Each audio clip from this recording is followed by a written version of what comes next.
Ganda ng sinabi dito, pakinggan mo.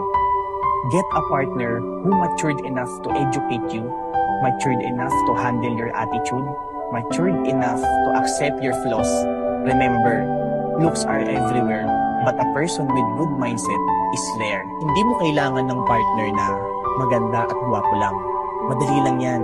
Kahit saan meron yan.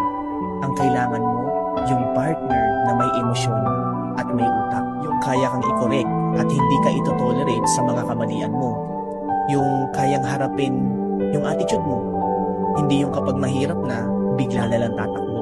At higit sa lahat, yung tatanggapin ka. Tatanggapin ka hindi dahil perpekto ka, kundi dahil alam niya yung flaws mo. Real talk, huwag kang mamuhay sa fantasy na iniisip mo pagdating sa relationship, sweet at puro kilig lang. Dahil kung sa kilig lang yung babasihan mo, hindi yun ang totoong relasyon. Kung puro itsura lang yung hahanapin mo, kukupas rin yan.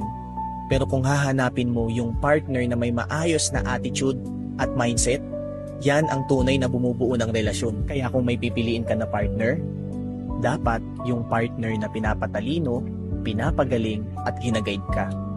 Hindi yung partner na hahayaan kang hindi umusad.